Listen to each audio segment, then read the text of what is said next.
If you can People get always this be coin kind. off the lid without touching the cup or the table, you get a free service. What? Free service if I can get... So I just bang the table? No, can't bang the table. And Can't I can't touch the touch the cup. glass? Nothing. Has anyone ever done this? No. No? What's he doing? What's he Go on. Say that again. So you can't touch the cup I want this for free, not or the you. table.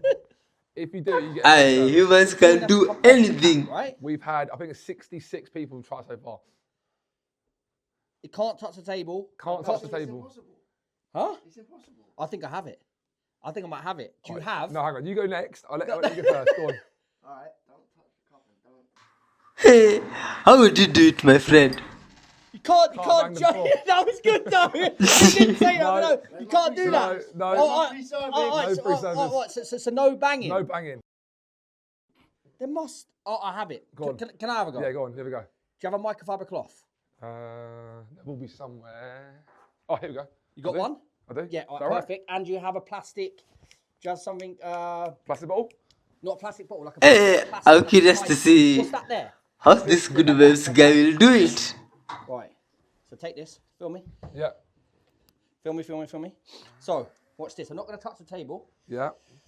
I'll make sure, don't worry. See, this works. So what we're going to create... You're like, nah. Watch. Good vibes guy here. He's creative. Physics. How is it doing it? Wait. We're going to get... I have some hope it will work. I don't know what he's doing, but he's so confident. It looks like it will work out. And who knows? Humans can do anything, my friends. Oh, he did it. He did it. There we go! See that friction? This one is wonderful. Wow. Touch the cup! I went near it like that. Yo. Friction. No Free way. service or what? Free service. Hey, that's some good vibes, guy. Never beat me at a challenge. There you go. Hey, Yes. wonderful, my friend. That's up to that brother.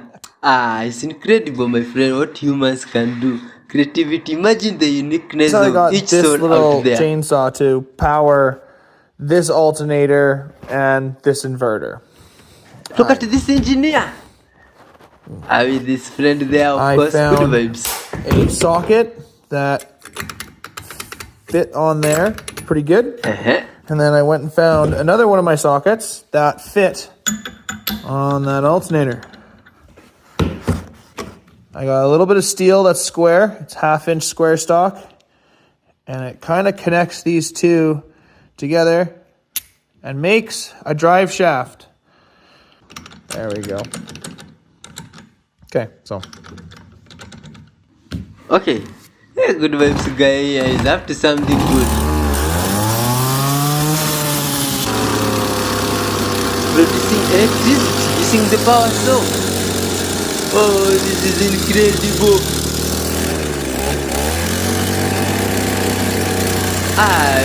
This is technology that can be very helpful in places like here where there's no electricity in other places. The source of light in our reality. Genesis 1:3. God said, "Let there be light." Very true. And only afterwards, He creates the sun, the moon, and the stars. Science is telling us that the fourth state of matter is plasma. Is when electrons are getting free and wild and start creating photons. Where's this going, brother? Photons of light. Huh. What was? Oh, that one is interesting. The science people. Have you Did ever you get noticed the how joke? every great I might world have missed empire it. suddenly sees sky gods before they collapse? Go way back, and the Sumerians called them the Anunnaki, divine visitors descending from the heavens. The Egyptians also worshipped sky beings who gave them technology. Boom, pyramids. The Romans claimed celestial Brother, where omens did you get appeared your facts? right before their empire fell. Then, in the 1940s, the nuclear age. We get to world dominance, and then America starts seeing flying saucers. Oh man, Looks like things are getting more cooked. This one will blow your ever-loving mind. If can't something wait. is made of genuine leather, it's not saying it's real leather. Genuine is the actual name of the lowest quality of leather. So that's No why you see way. genuine leather on really crappy products. You're like, how do they afford this? How can they do that? Well, It's because it's terribly made. And that have been my way of checking for the best leather out there. Wow, that one is heartbreaking. I wasn't talking to you. Time machine, definitely. Alright, I really need all of you to lock in. My dog wants to show you something. This is my dog's favourite game. The rules, which she invented, are exceptionally complicated. I don't know what she decided to name this game, but I call it passing. From what I can gather, anything can be used as a passing article. Usually it's stink bone, that little blue bone on the floor behind her. Today it's a manky piece of cardboard. From what I understand, games are initiated when she presents you a passing article. You must then take this passing article. You don't just pick it up. It needs to be taken in a very specific manner. The act of passing must also be to code. What? There is no official length to a game of passing. I imagine us to be the world record holders, with our best record being around an hour. Over time, games typically increase in intensity. Oh, the dog is Watch sick. this next take and pass. Clean technique. That's 3 passing points. She fumbles on the pass. -1 passing point. The winner of a game of passing is the one that doesn't not Or end up maybe with the passing dog is article petting in its their or owner the in this other's case. possession. The points are arbitrary. She is insulted by my passing technique. According to her, this opened me up to a punishment penalty. I forgot to mention this is a very violent game. Penalties result in a reset. The end is near. The intensity increases. No one wants to lose, or win, I'm not really sure. Please like this as we like to get it into the next Olympics. The dog is doing to you what you do to it. It's incredible anyway. Shabuzi. Who is that? Shah Bozeman. Shah Bozeman?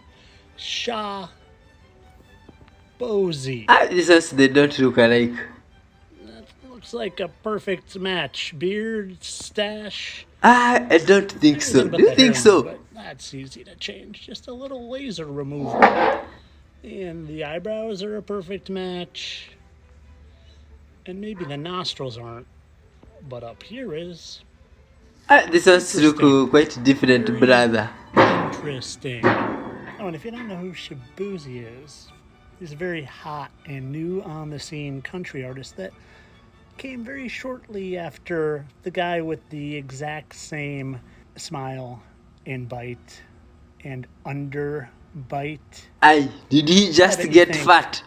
Shabozeman can't sing. He was an actor.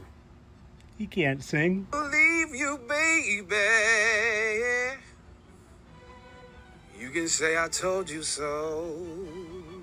But Shabuzi's more upbeat, like hip-hop Aye, country. to be honest, on this one, brother, I feel like you missed it. But trivia comments chat of God. And it's kind of funny, the first big magazine cover he did. Aye. Do these people look alike really? X crossing Maybe him, you and know, his I'm arms not were seeing crossed. where. It kind of reminds me of someone. I can't think of who, though. And there's some funny designs on Shabu's jacket, but I'm sure they weren't trying to escape anything. Oh, and do you remember how he died? Remember how they like to always tell us with their 33s? We just happened to die of colon cancer. Third letter of the alphabet. C 3. What? Oh, man. Good vibes, brother. Do you think our friend here has the point today? I know. For a lot of you, this is really hard to understand. Even though But their yeah, beards especially are exactly myself, like I'm the not mustache understanding. And their eyes and their eyebrows, and yeah, they changed the nostrils and the hairline. But this is why I come packing heat in my videos, because I know it's hard to understand that they do this. So stick around for one more minute. Not even a minute. 28 seconds, in fact. You see, some of them have identifying markers, like birthmarks. And when they transition to someone else, they get rid of those birthmarks, and they become little holes in their face. Shabuzi? Shah Bozeman. To be honest, on this one, Of course, all this myself, I for can't see the purposes. I'm sure that the similarities. country music scene isn't completely infiltrated by But it's all recycled for entertainment characters. purposes. Definitely not. It's just a coincidence that all of that and all of that in the birthmarks match up perfectly. These guys look different. Entertainment only. Or how are you seeing them? Child of God. This is incredible. Oh, wow. What is this? My friend, come and see. Is this fake moon? What is this? These guys made the moon. I've heard two stories related to the Jeshua. Yeshua. Yes. And Judas. One in which it is said that Judas betrayed Yeshua by turning him over to Pilate. And the other was in which Yeshua asked Judas to do that.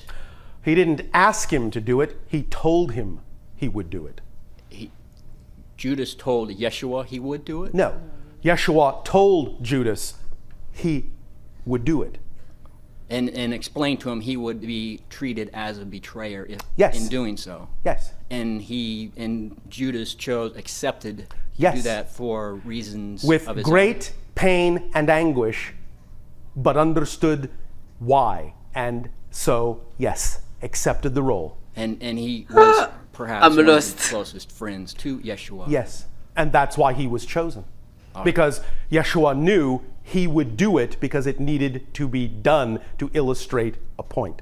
So in terms of their relationship, they were at complete integrity with each other. Absolutely. In this action. Absolutely. All right. Thank you for that. Thank you.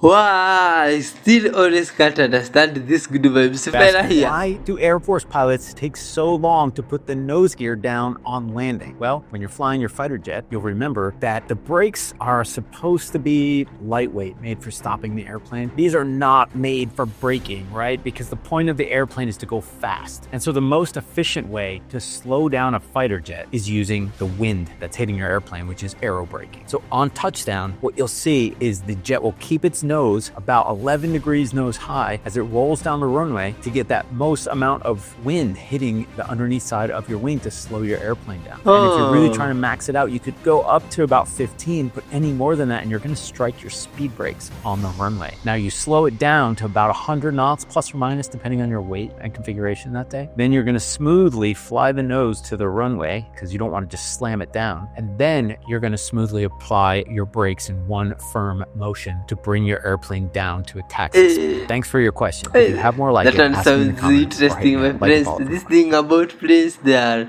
always good vibes hearing. Did you know that's how planes break? This is why these young kids now can't get jobs. Look at this. What are you checking for? The freaking paper saying, customer. Customer concern. Fucking. There's literally nothing. No leaks, no nothing. This is the spare tire. Exactly. I was like, did you look in the trunk for the actual tire? But they said this one. Well, yeah, because it probably went flat, so they threw the spare on. Hold this. Hold this. That's what I was... Oh my god. She's flat. It's funny, even the story of Isaac Newton. So how did he discover gravity? Well, of course, he was sitting under a tree and an apple hit him on the head. Children, can I explain to you this? He already knew things fell down. Everybody knows things fall to the ground. That is not how he came up with the theory of gravity. The apple is symbolic of the tree. Once again, the tree of knowledge and good and evil. If you actually look up the old Apple logos, the very first ones, it's literally Isaac Newton sitting under the tree. So what did they change that logo to? An apple with a bite out of it. You guys understand what that means? Do you remember when they sold the first Apple computer and it was $666.66? Wow. Do you think these are coincidences? No, that is what they're telling you without telling you. What? Did you know that? That is unbelievable. But self-entertainment, I'm not even sure if it's true. African American folklore and mythology. Class was basically what the name suggests. We studied folklore and mythology. It originated from Africa and African Americans. So think Brer Rabbit, Uncle Remus, Anansi the Spider, all of that. And it was taught by a brilliant woman, Professor Maria Tartar, and she was white. This is important for the story, I promise. And because of the nature of the class, we talked about slavery a lot because that's where a lot of these stories originated. We talked about like the Gullah people, the Geechee people. One day, I will never forget this. Professor walks into class and she's so excited. He's like, I did it. I got us access to see the daguerreotypes. Dario, what's a daguerreotype? Well, a daguerreotype is one of the earliest forms of photography. This is before like regular cameras and such. And the pictures are printed on like a silver plate, so it's a mirror. It's reflective. Remember this for later in the story. Anyway, everyone in the class knew exactly what daguerreotypes she was talking about. These daguerreotypes were commissioned by a very famous Harvard professor named Louis Agassiz in the 1850s. This is interesting. Polygenesis, which is the idea that basically black people and white people are from different races, like different species. And he really wanted to prove that. So in 1850, he went to South Carolina and found a plantation and decided to have these daguerreotypes of enslaved people there at the time so he could prove his theory. Keep in mind, daguerreotypes are really expensive, so the only people that have access to this type of technology are really rich. Anyway, the story has it, he comes back up to the north. He's so excited because he has these daguerreotypes, aka pictures of enslaved people. He shows them at a conference or some meeting. And apparently the people there are like, actually, don't ever show this to anyone ever again. And he doesn't. He never shows them again. It's not until almost 200 years later in the 1970s, someone's cleaning out the attic of a Harvard museum that they find these images. They find these daguerreotypes. During my time at Harvard, these became like a hot commodity. And not anyone could just go see the daguerreotypes when you want it. They're really fragile, so they have to be viewed specially, stored specially, handled specially. Only people with like pull or clout would be able to access them, which is why my professor was so excited that she got us in to see them. So maybe the day after that, we all go to the museum. There's about 10 to 15 people in this class, and the majority of us are black. That's also important for the story. We go into this really dark room, and we have a museum curator with us, and the daguerreotypes are carefully laid out in these like gold plates. And she has on gloves and the whole thing, and she's telling us, basically to be careful, not to touch them, and, go ahead and take a look. Hello from the big Romanian giant that is a stone giant, and I'm going to explain you because you'll see it anyway. So this is his foot, the leg, this is the body, this is his hand underneath, and then his head is actually said that it's actually here, and this is his eye. So this is the nose. Yes, and that is the one eye and the other. So this is the head. So this giant actually, it said that is the one that when it's going to wake up, all the universe, I would say, the earth, it will be renewed, and the people will actually transit to a new dimension. So enjoy it, and I'll keep you posted from the giant at Corby de Piatră, Argeș.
Poa.